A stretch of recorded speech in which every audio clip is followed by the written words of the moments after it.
Bismillahir Rahmanir Rahim. Assalamu alaikum wa rahmatullahi wa barakatuh. I hope you are all well, inshallah. Welcome back to another Ilmfeed podcast with your host, Shabir Hassan. Today, very excited. We have another international guest, and we have someone who you've probably seen on the big screen. And more recently, for those of you who have been following, we've actually done previous podcast episodes touching on Ottoman history, and we've even discussed the series Diriliş, Ertugrul. So this particular individual that we have today has been on that show. So he's an actor by profession, and he's here with us in the UK now, alhamdulillah. So we have with us on the Ilmfeed podcast today our dear brother Reshad Strik. Assalamu alaikum. Alaikum salam wa How are you, brother? You okay? Alhamdulillah, I'm well. Thank you, brother. Thank you so much for joining us on this show. It's an honor. Thank you. It's a pleasure to have you on. Thank you so much. It's funny. Can I tell you something that's quite funny, right? Because so you're half Bosnian, and people have watched you on Ertugrul where you were speaking Turkish, right? So when I first heard you speak, I was like, where did that Australian accent come from? I don't think a lot of people expect it. Do you see what I mean? Because my accent come out? Yeah, we don't expect it. Did it come out? Yeah, as in like the Australian accent. No one expects it because I think a lot of people don't know that you're actually born in Australia because they're so accustomed to seeing you, like for example in Ertugrul, speaking Turkish. Yeah. It's quite funny. So how many languages do you speak? Okay, I get it. So people flip out totally. They're just so confused. They're very confused when they meet me. Right. Especially when they meet me in Bosnia, where I live. Yeah. And especially like Turks. Like when Turks, I have a cafe, and like when Turks come into my cafe and they see me and they start talking to me, and they start speaking English or they start speaking, they just can't really put their finger on it. Wow. Okay. And so you speak. Do you speak fluent like Turkish? Yes. And how did that come about? You just had to go about and learn? It wasn't easy, brother. Okay. It wasn't easy. I'm dyslexic. Okay. And the thing is, learning another language, as a dyslexic person, it's I just never thought I would learn another language. I took language classes in school. Yeah. And I just didn't learn anything, and I just never thought I'd learn another language. But when someone puts money on the table, it's inspirational, you just start learning languages. But I've heard Turkish is difficult to learn. I've heard it's very difficult. SubhanAllah, I don't know Arabic. I know a lot of words from Arabic because of half of Turkish is Arabic. Yeah. But it's just like mathematics. Like you can't say a sentence wrong. Not like English. English, everything is wrong. Everything's like muddled up and like back to front, and you're just speaking a language like a. I don't get it. What do you mean? What do you mean by that? Well, like so, the verb is always at the end of the word, right? End of the sentence. I mean, and like it's a perfect sentence. Like the sentences in Turkish is like perfect. I don't know Arabic. Maybe Arabic is probably similar, but I know a lot of words from Arabic. Yeah. But you cannot. It's mathematical language, Turkish. I see. Where English is more like a math language. It's like everything came from everywhere, all over the world, and it's like muddled up, and you can say something completely wrong, and people understand you. Yeah. No, I see what you mean. I mean, with Arabic, so for me, like that's not my first language. I had to learn the Arabic language, so obviously that was a challenge in and of itself.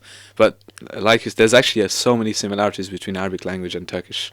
There's so many words that are very similar. Half of the language in Turkish is Arabic, or the kalima came from Arabia. Interesting. Yeah, because I mean, even when I was watching like Ertugrul, it's like half the words I was picking up. You understand? Because I know Arabic. So it's quite interesting. So if you know Arabic, you would learn Turkish very easily. Do you reckon? Much easier than me. Yeah, do you think so? Absolutely. I was in classes with Syrians, and they were learning like that. Really? Actually, I was in classes with, which is really interesting, South Koreans. They have the same sentence structure as Turkish. So they were learning really quickly. Wow. I see. So how long did it take you? It took me a good year. A good year to be able to go and sit down with old people and drink tea with them and just well, I mean, to be able to like go on the big screen and get into a Turkish series, and obviously that not even being your first or second language, that's quite impressive. Like to Okay, get so to that actually, I went to Turkey level? and I took classes, intensive classes, for a good solid year before I started any acting. Right. So it wasn't like I just turned up and just started learning. Like, I know there's people that write on Facebook. I've seen these. They get sent to me all the time.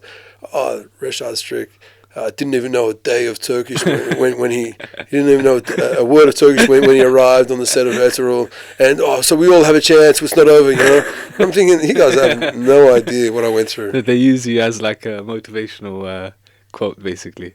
They use you as a meme. They turned you into a meme. I'm kind of meme.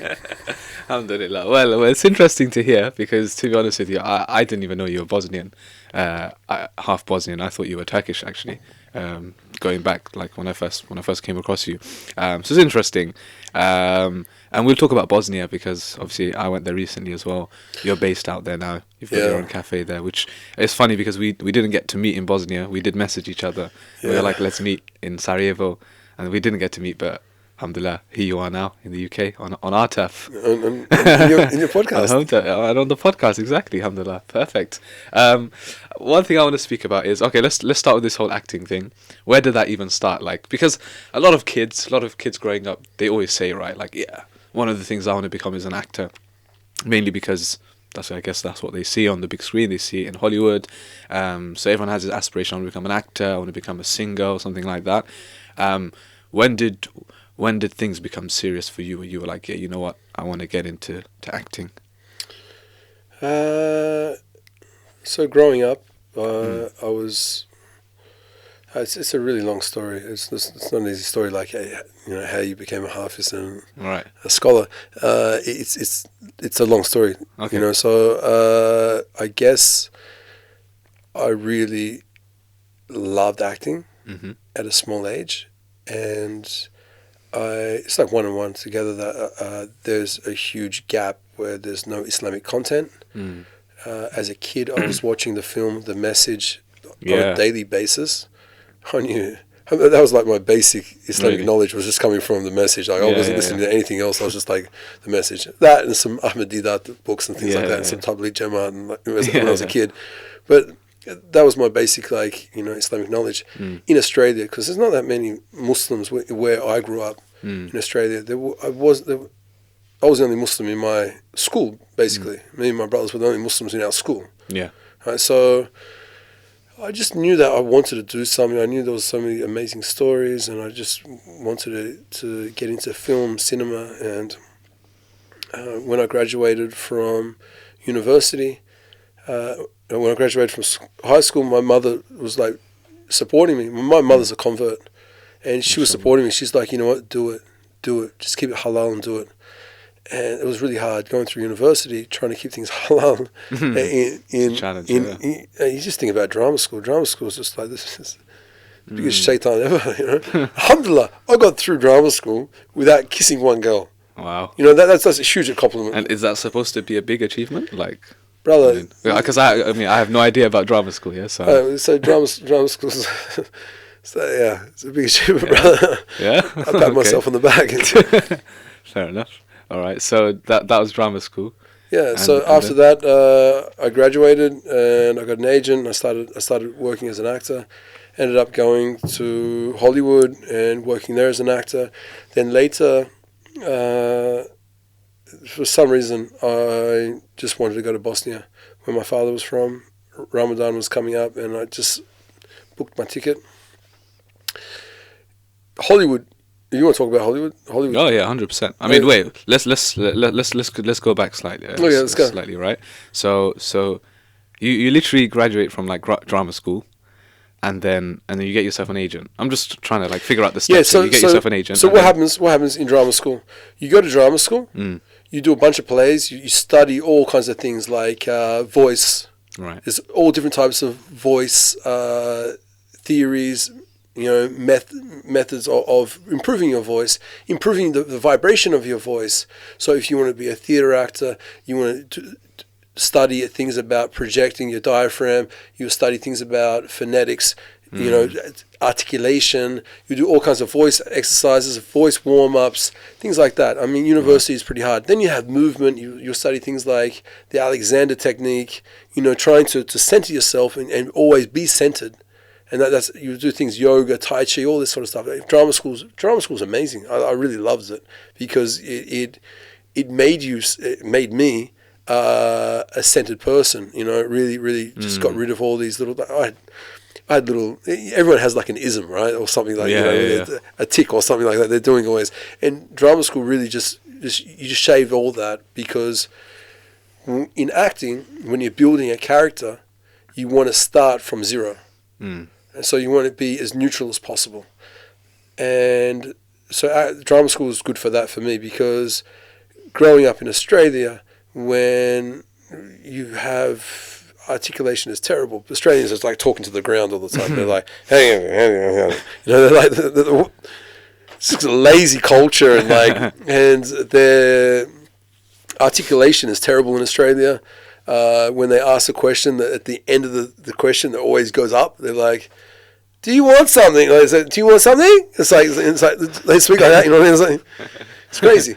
So all this sort of stuff we had to rearrange in drama school and become neutral. So I had to do so many voice things. My articulation was terrible at the time. Do you have to be good at accents as well? Oh yeah, we study phonetics. So you study phonetics. So that's where it comes in. Phonetics is so good. It's like. So you can switch to an American accent quite easily. Some actors can switch like that. Okay. Some actors like myself need a few days to work on it, you know, and work on it, practice, and then it's easy. Interesting. But it's like it becomes easy once you start working. Do you know why I'm asking these questions? I'm just thinking, like, would this stuff be useful for like a reciter of the Quran? What do you think? Oh, absolutely. Yeah. Phonetics, because this is not the kind of stuff we're taught. Actually, I think the first phonetics was Arabic. Yeah. Arabic was the first phonetics, phonetical alphabet. But I'm talking about, you know, like this kind of practical stuff. It sounds like it would help, like, you know, your voice and phonetics and changing things up, and then, you know, projection. I think that would be quite useful. Absolutely. I mean, away from the acting side of things. If you think about voice in the terms of voice, because you have multiplying vibration. Yeah. So you're doing things in class where you're trying to move your body while you're vocalizing something, and all that's doing is like creating more and more vibrations, and so more vibrations, the stronger the voice. So actors like people, Russell Crowe, things like that, they work so hard on their voice. If you see early days Russell Crowe to like Gladiator, there's like a world of a difference on his tone of accent. He just like, as he speaks, it's like cream, it's like velvet, and it's just like he just eats everything up, you know. Like people just like listening, they're like, wow, you know. Okay, I see. It's interesting. Okay, so coming back to it, so that's drama school, that's fine. So how do you actually, because I'm sure there's so many people around the world that go to drama school, how do you make it into Hollywood? Is that luck? Is that chance? Is that a good agent? What is it that gets you that break? Well, I think you need to be talented. Okay, yeah, of course, yeah. I think you need to be talented, and you can't be lazy. Right. So I believe one thing that got me through the door to Hollywood was I started making my own short films. Okay. And that really helped, because when I started making my own stuff, you know, so for our graduation in university, everyone had their own show reel. You get to make your own show reel inside of the university.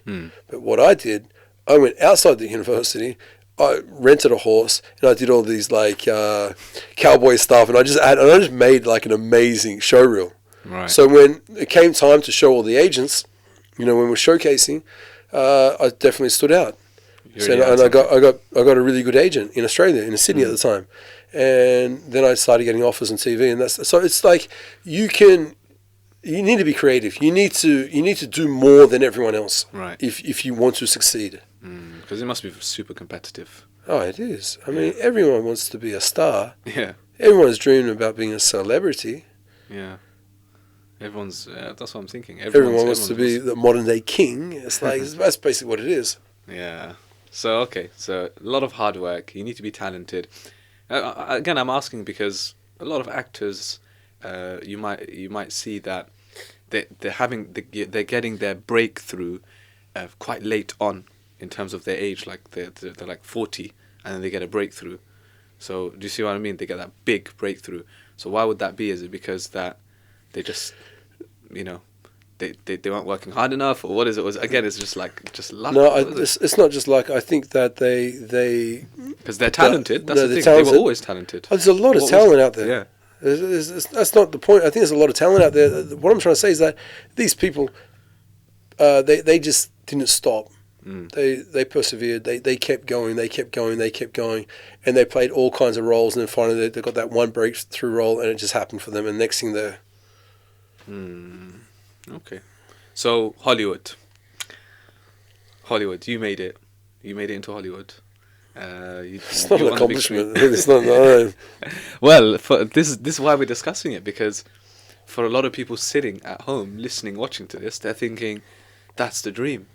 That's what I want to be, And there's kids growing up today, Muslim kids, that are like, that's it. So this is why we're speaking to you. Let's talk about Hollywood. What was that like? When we talk about Hollywood, by the way, we're talking about like who, because people can ask who controls Hollywood, like who is. It's not what you think. I know, right? That's what I'm saying. It's not what you think. But that's what people think. I've got amazing friends. Yeah. From all religions in Hollywood, and majority of people in Hollywood don't even know what Islam is. They don't even know what's going on in Palestine. They don't know. They're just like oblivion. They're just thinking about success. They're just thinking about, I want to break. Yeah. I need to keep going. They have no idea what's going on. And I don't think that there's like this this super Masonic Zionism thing going on there in Hollywood. I just think people are trying to make money. I think they have their own side of the story that their propaganda that they're selling. I mean, what can I say to that? I mean, that's fair play. That's their religion. That's their story. That's. I mean, what are we doing? What are we doing? Where are we? Yeah, 100%. We're just sleeping, watching, and going to the movies and watching, eating popcorn, watching. It's like, yeah. So, Hollywood. It's a dangerous place. You can get caught up very easily.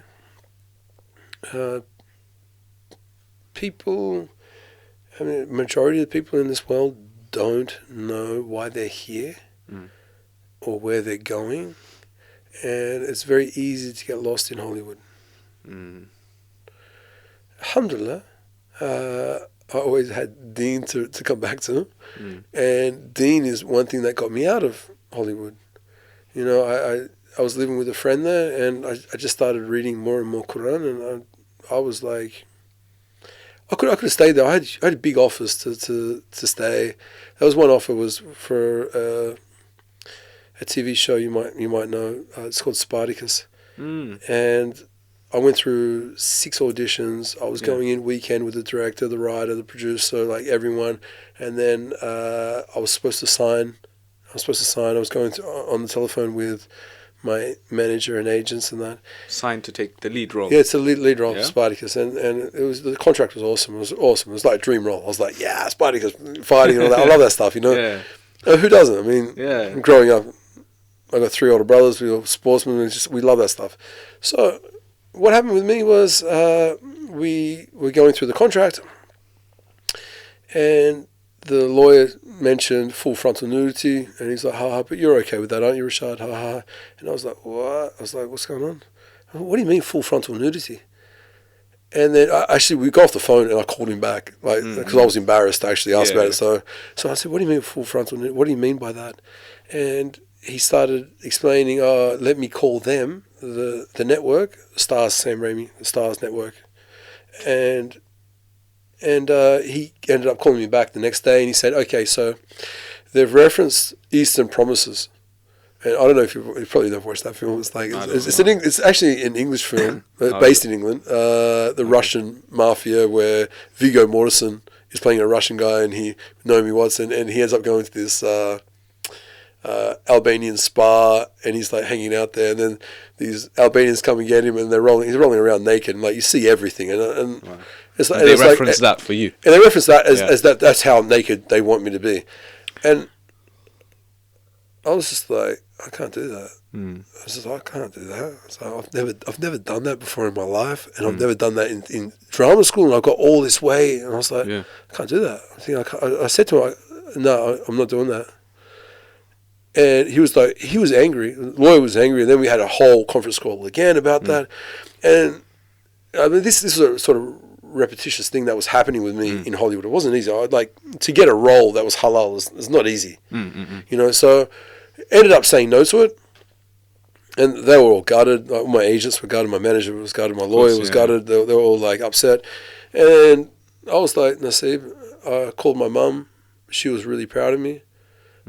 She said, you know what, Reshad, it's just like, you know, if you won the lottery and you just invested in building a mosque, it just wouldn't really mean anything, you know, so keep your niyat clean, keep your intentions clean, and just continue working. Something will come one day. I was like, thanks, Mum. I spoke to my father. My father's, you're an idiot. What? He was like the opposite. He's like, he's a funny man. He was awesome. He was supportive, but he was just like, success was obviously more important, and he just had a different philosophy for me. But my mother was very, very supportive, and so after that I had a few other roles in Hollywood.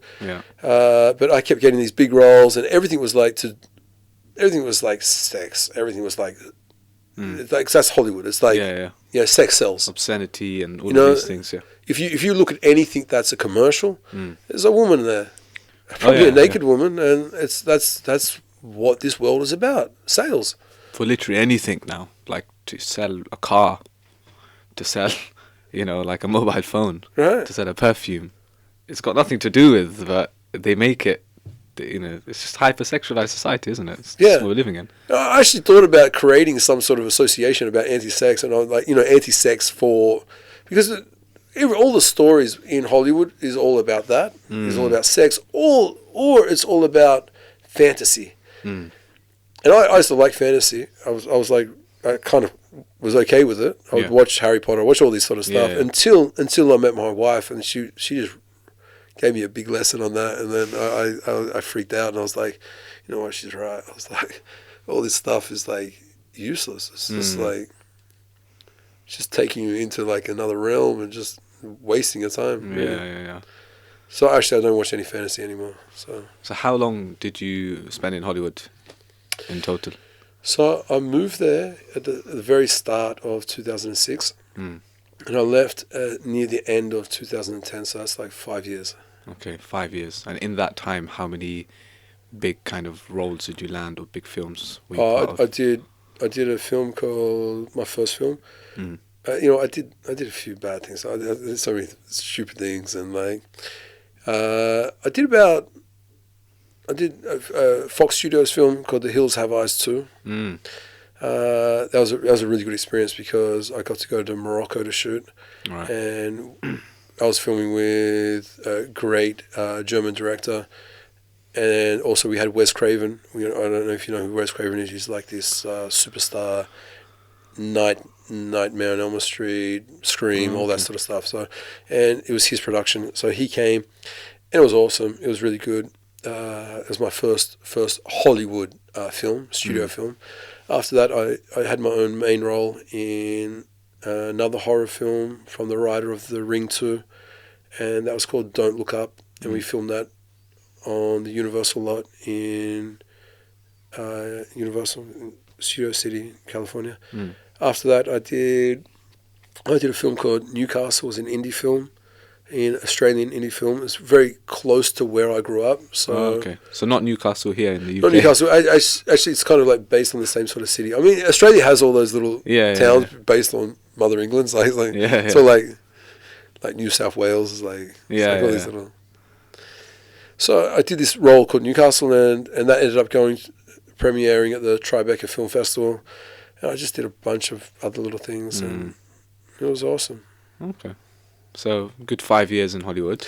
5 years in Hollywood. I did a lot of courses. I did a lot of lessons. I kept that up. And what were your feelings during that time? Like during that time you were acting, and because look, here's the thing, right? You were living the dream, and a lot of people would be like, "You're just getting started. You're warming up. 5 years is nothing. Like you could have kept going." So clearly, that shows to me. I've never spoken to you about this before. So from what you're saying, that shows to me that it was quite short-lived, 5 years. That must mean that there was something there was something nagging away at you during that time for it to be that short-lived, because you could have, like you said, you could have got that Spartacus role. You could have done so much more. Could have been an amazing career. What was the feelings?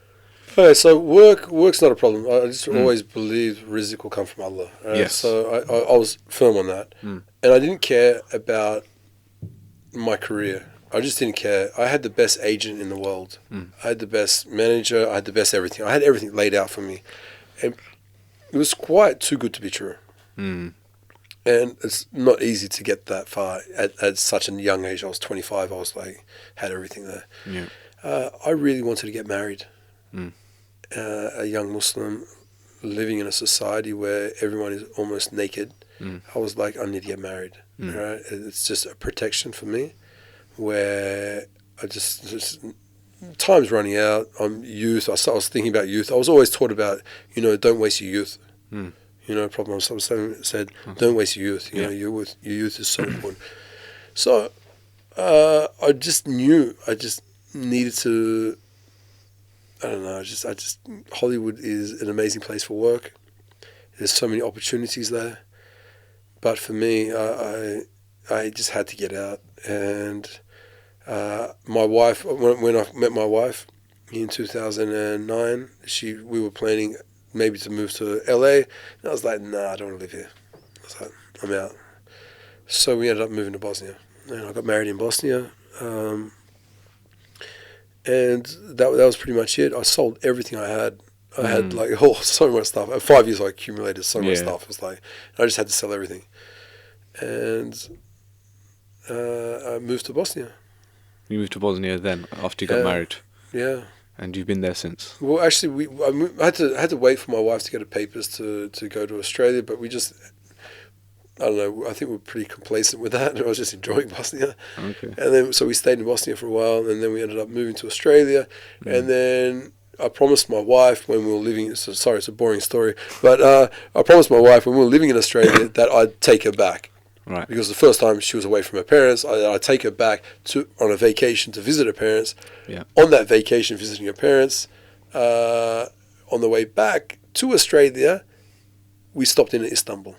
Right. And that's where it just stopped. When I stopped in Istanbul, I called a producer that I promised I would have coffee with. And I called them and I sat down, and the producer's like, you're staying.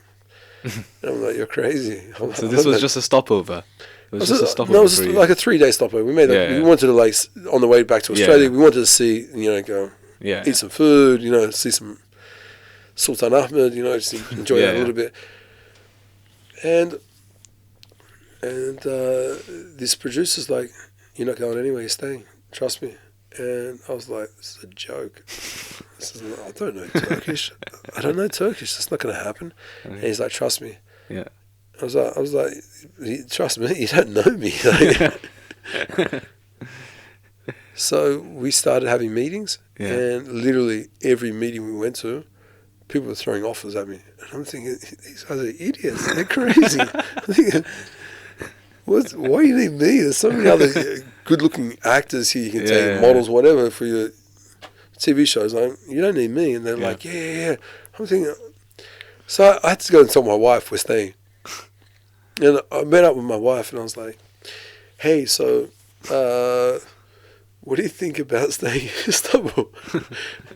And then we had like a, 12-hour debate about it. I was like... I think mainly thing that she had her clothes or left in Australia that she really wanted. And, but anyway, we ended up staying in Istanbul. Wow. We did intensive classes in Turkish. Yeah. She also did, because I thought it'd be better that my wife also learnt with me, because she could talk to me in Turkish. She could help me, and she already knew Arabic. and my wife was Arabic. Okay. So She knows Arabic. so it's much easier, and she learned really quick. Oh, okay. And I was like kind of jealous. I was like, "Wow, yeah, she's learning so quick." But in the end, I think I'm pretty good in Turkish at the moment. So Alhamdulillah. Okay. So you stayed there. So was it specifically for they wanted you for Ertugrul this series, or was it like no? So, in general? We're talking. I think Ertugrul started filming at the end of 2014. I'm sure. I moved there in like April 2013. Right. So I already had like almost a year and a half of Turkish. Yeah. And the Turkish people are very. They're not easy to deal with when you're doing trade. I mean, they're great. They're great at bargaining and that, but they're not easy. So if you ever do like a contract with a Turkish person, just beware that things might not go to plan, right? And that's I think a life lesson for me and my wife. Yeah. We like everything was like when you get things promised to you and they don't come through or they're late it just happens so many times. So I ended up doing one small TV show and then another one was promised, and it's these promises that are coming and going. It's like that. So I was there doing Turkish lessons, and then I started on a TV show called Falinta. Okay. And that was originally I was supposed to play the main role, and then they put me to play like a smaller role, and they were going to do another TV show with me later. And these guys were paying me, and so it was like, it's a very exhausting story to tell. Sorry, man. No, that's okay. So, when you were doing these films and these roles in Turkey, would you say they're like still quite similar to Hollywood, or is it like a bit more Islamic, geared towards like Islamic? Hollywood, they have a system. They have education. Turkey does not have that. Turkey has no system at all, but there's no organization. I mean, I love Turkey. I love the history there. I love the people. All my best friends are there. But it's hilarious that I don't want to spoil it for you guys that are like loving Ertugrul and all that. But sorry, there's just no organization at all, and no one knows what they're doing. Hollywood, I have huge respect for them. They are so organized. And also Australia and probably England as well. Everyone in the West, they're so organized. One small example: when you get a script in Australia, England, America for a TV show, the norm is that you will have a table read with the cast and crew, right? Yeah. So what that involves is all the actors come together on one day of the week. They have their coffee, they sit there and they read. Everyone reads their line, and some person reads the action in the middle of what's going on. Tom meets Jerry and things like that, So everyone is on the same page of what's going to happen, right? Even the costume guys, makeup, everyone knows what they write down the notes and all that.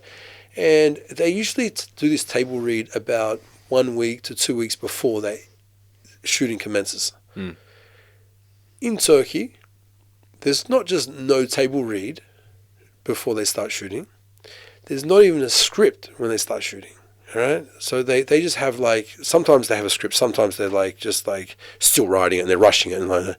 And I think that's just with the whole system of Turkey. I think because of the organization of the budget or the organization of the project getting moving along, and then people just say, "Here's the money, quick, make it. We want it tomorrow." And that's what the Turkish mentality is like. No, start shooting. We want it tomorrow. We need it. I've got to give it in. It's like. But do you feel like that's restricted to there, or do you think anywhere outside of Hollywood or the West is pretty much like that? Do you think? No, I think so. England the same as Hollywood. Yeah. I think most Western countries or people that have gone and got Western education, they're usually on par with that. Okay. Because really, the golden rule for acting and filmmaking is an actor prepares. Right? An actor prepares. So. Yeah. Makes sense. I was gonna ask. You were in. So you were in season 1 of Ertugrul. Did you have any idea at this point how big it would become? Because obviously now it's a global phenomenon. I mean, there's people watching it all over the world. But season 1 at this stage, what was the plan for this show? Was it just supposed to be a local Turkish? It's not local. It's national television. The national television, but the national television was known as not like the best channel. With Ertuğrul, it became the best channel. I mean, they had. Oh, really? In terms of ratings, because they took all these villager people, Muslims who were practicing Muslims. They started watching, and the ratings went up. So they took a lot of the market. Did I know that it was going to be that successful? How could I know that? Because Turkey has never put on television a positive Muslim hero. I mean, they did, but it's like really soft and it's like corny and that sort of stuff. Like it was like always like really done bad or something. But this was actually done really well. Yeah. So they hadn't succeeded doing anything prior to that. So how could I know? All I knew is that I knew the story really well because of Ottoman history. Yeah. And I actually, before going into my first meeting with the producer, I already finished reading the biography of Osman Gazi. So I already knew about in the biography, I had all the stuff about his father and that. So I already dropped all that sort of stuff in the meeting, and he was like, "Wow, how do you know that?" I was like, "It's my history. Research, my history." So yeah. So you did. So naturally, from what you've said, basically, you couldn't have known. So this was like the first, you would say, TV show series in that sense, which really took off in Turkey, and then obviously later on, now it's taken off pretty much everywhere, right? Muslim, and that has set Muslim TV show, because you have Süleyman Yüzyıl, Süleyman, the golden century of Süleyman, the Magnificent. You have that, but that's quite a secular perception of Süleyman. It's not, none of it is true. It's all just about him hanging out in the harem with the girls and all that. None of that's factual. None of that has there's nothing there based on facts. If you do any research on Süleyman, you see how much money he spent on the devlet. You see how much money he spent on the empire. You see how much money, how many days he actually spent inside of the Topkapi Saray. How many days he actually spent in there? It wasn't much days. Like, he was always on horseback. So how could he be in the hanging out with girls? It's like the most secular point of view. The way they made that, and everyone was watching it. It was successful. Yeah. But Diriliş Ertuğrul is something else. Yeah. It definitely is positive. In all manners. I mean, it's not like how do you say that word? I'm just thinking in Bosnia now.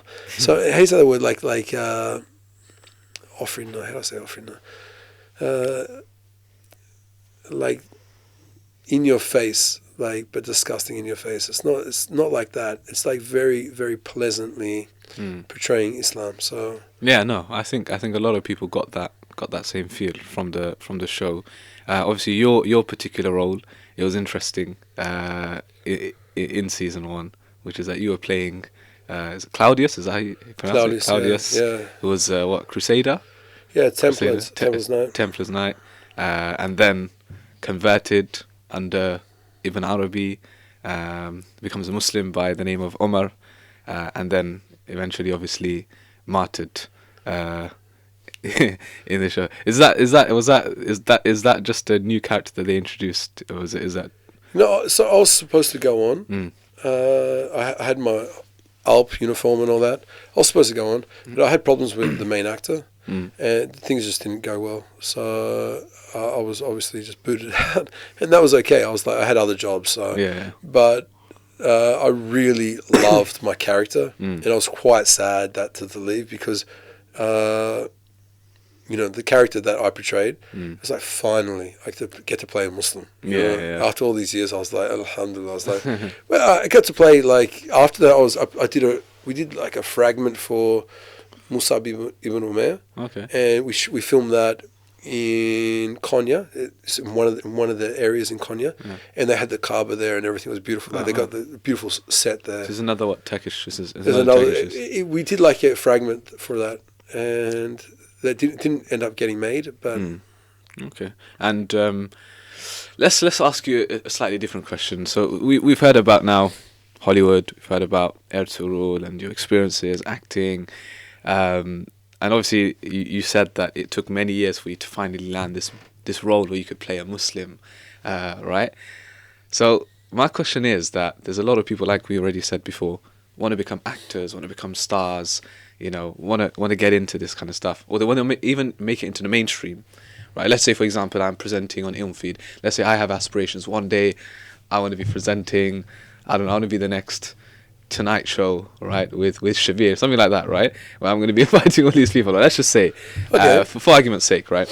Can I be a practicing Muslim, someone who's firm on my beliefs, and make it to that level, mainstream, where I'm rubbing shoulders with the biggest of names, without compromising any of my Islamic values, my faith, my tradition?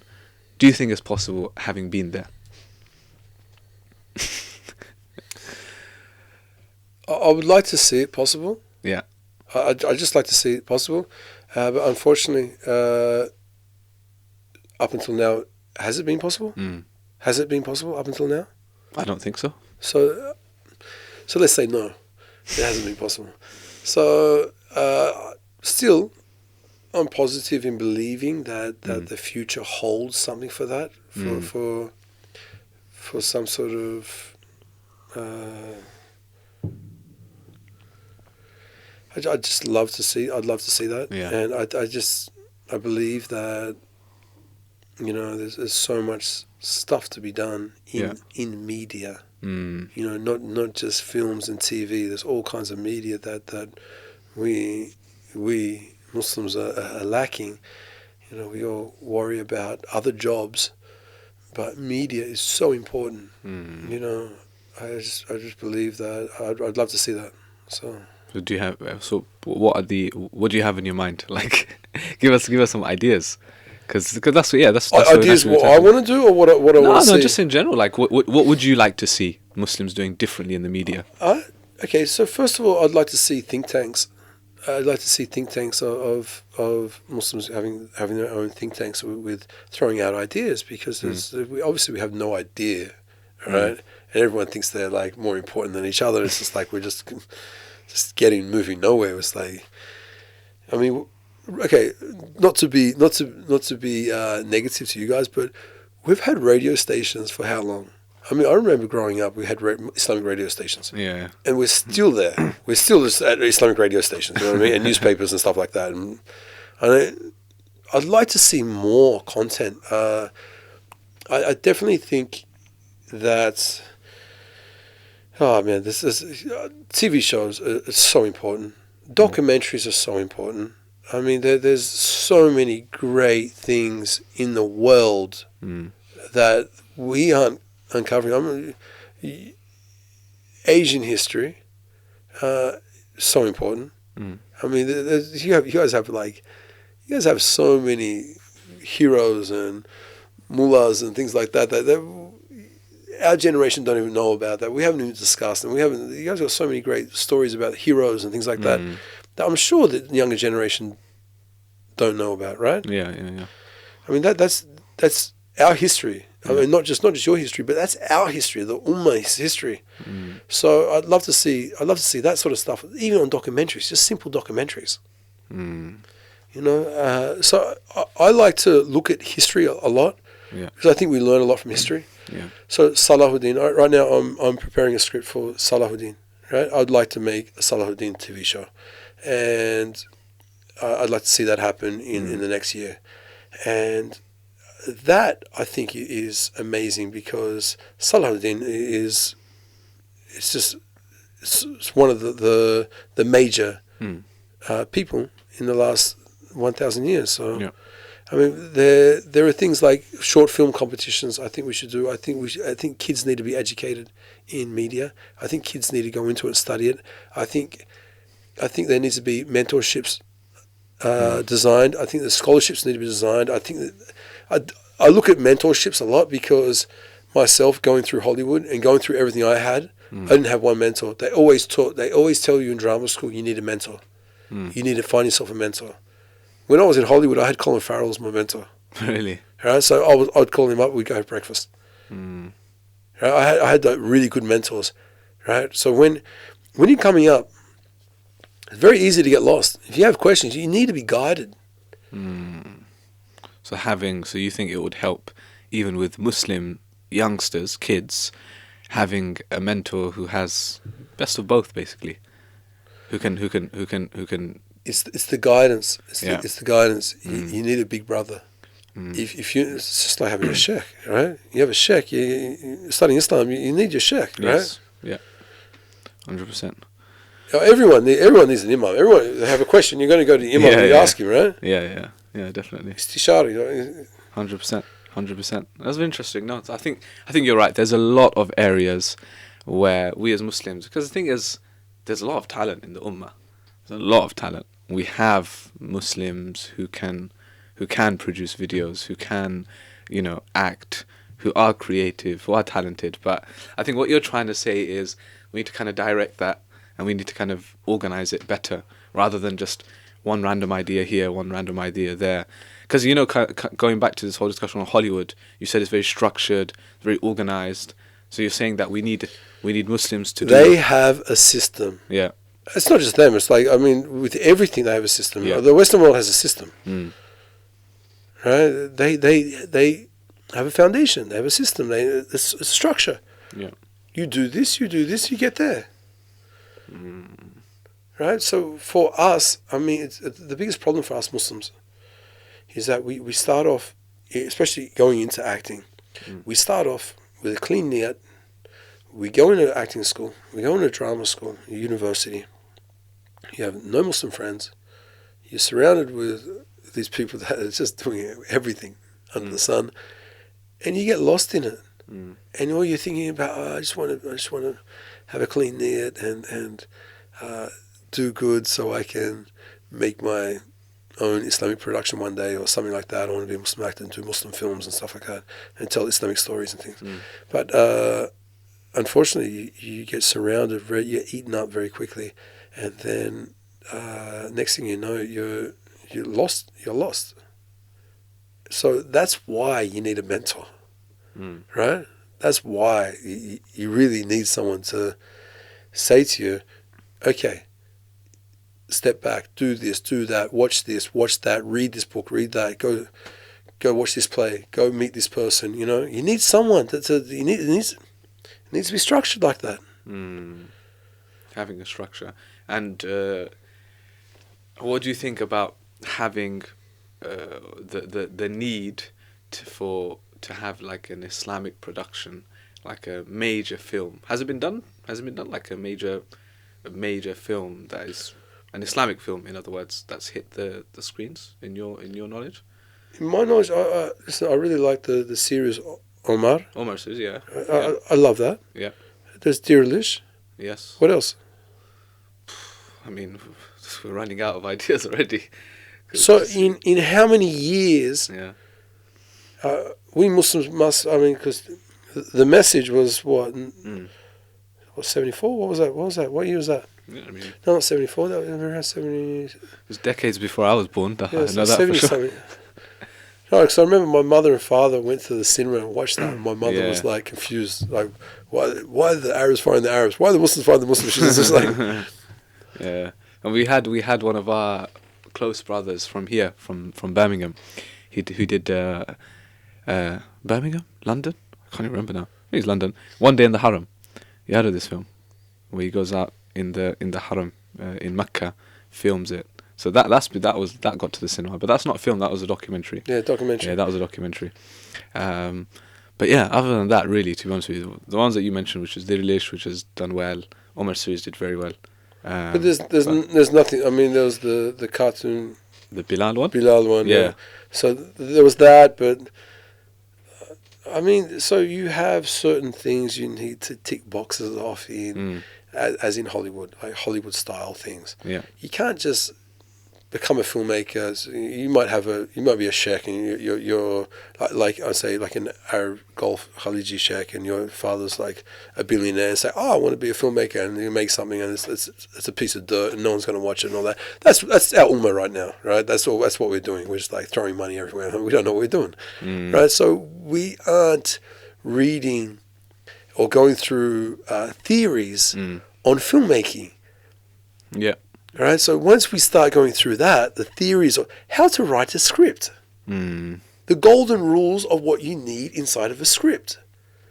You know, you have certain act breaks in your script. You have your first act, your middle act, your second act, and your third act. That's a general blockbuster sort of thing. Yeah. And then you have your A story, your B story, your midpoint. You have all these, like the catalyst. There's so much stuff. When you get into the science and the architecture of writing a script, I mean, it can go forever, right? So much into it, so deep, and once you start building that up, and it's amazing. But we, in the Muslim world, we just neglect that. We're like, oh, let's copy this movie or something. It's like it becomes so cliche. It's very boring to watch. It's just like, I agree with you. I 100% agree. That's why I can't take it anymore. I'm like, okay, I'm doing something. I'm going to make something. So is that your plan now? What's next from Reshad Strik? I've got my own TV show. Yeah. That's on in Turkish. Yeah. National television. I travel around the world. I live with families, and I do hard jobs with them, like really difficult jobs with them, from honey hunting in the Himalayas to unregistered gold mining in Indonesia to whale hunting, all kinds of fishing, all kinds of crazy jobs. Wow. And that's been great. We've been all through Asia, Indonesia, Philippines. I just came back from the Philippines, Nepal, North Africa. Next, I think we're going to Ethiopia. So I'm still got that on the side. I'm doing that, and I'm slowly getting into development for my Salahuddin project. I really want to get that off the ground. Inshallah. I think it's time. So I think that'll be really good. Yeah. Inshallah. And you're going to join us on Ilmfeed to create something together. I love Ilmfeed. Ilmfeed's amazing. I watch your stuff and I really love it. Inshallah. You do a great job, and congratulations. Thank you so much. It's been an absolute pleasure, Brother Reshad, having you on. I feel like we could talk for hours and hours, to be honest with you. Should we just keep going?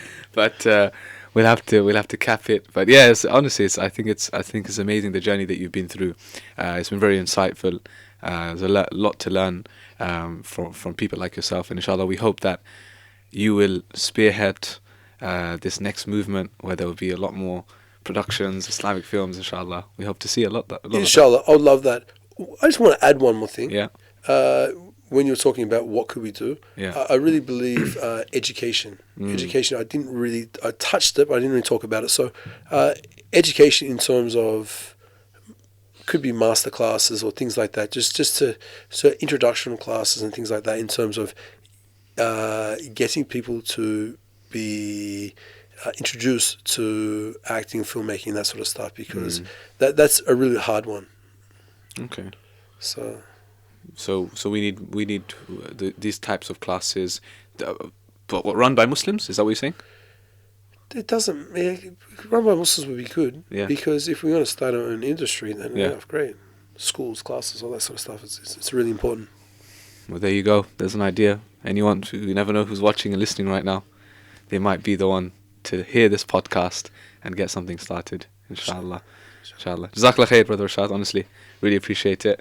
It's been a pleasure meeting you. We haven't spent much time together, but in the short time that we have, it's been a pleasure. Alhamdulillah. And obviously, you're out in Bosnia right now, so I hope to come back. It's beautiful place. I was blown away by. Come back. I'll be your tourist guide. Right? Inshallah, definitely. And I would advise anyone out there. Honestly, Bosnia is beautiful. Like, I know everyone talks about Turkey, everyone talks about Morocco, you know, you come Europe, you want to go Spain and etc. But Bosnia, that was an amazing experience for me. Like I said, I didn't get to meet Brother Reshad out there, but there's like 300 rivers I heard or something in Bosnia alone. There's like waterfalls. I think more than that. Yeah, I mean that was just a rough figure that was given to me. It was rivers everywhere, waterfalls. It's basically like it's one of those places where you can go with your spouse, you can go as a couple, you can go with your family, you can go there with just the lads, you know, for an outing. It's a beautiful place. Are you enjoying it out there? Yeah, I'm loving it. Bosnia it's been such a blessing for me because, you know, everything I've gone through in my life, where I've lived and what I've done, and just Bosnia is just so calm, and no one, people get to know you for who you are and not what you're doing or anything like that. So it's a really beautiful place. It's a very old Ottoman. A lot of history. A lot of history there. A lot of history. Yeah, a lot of Ottoman history. Yeah, 100%. Thank you so much. We're going to wrap it up there. It's been a real pleasure, Brother Reshad. And to all of our viewers and listeners, hope you enjoyed this episode. Check out all the great work that Brother Reshad is doing. And of course, if you ever go Bosnia, try and get to see him, be part of his group, inshallah. From myself, Shabir, as your host on the show, from Brother Reshad and the rest of the Feed team, we will see you next time. Take care of yourselves, inshallah. Assalamu alaikum wa rahmatullahi wa barakatuh.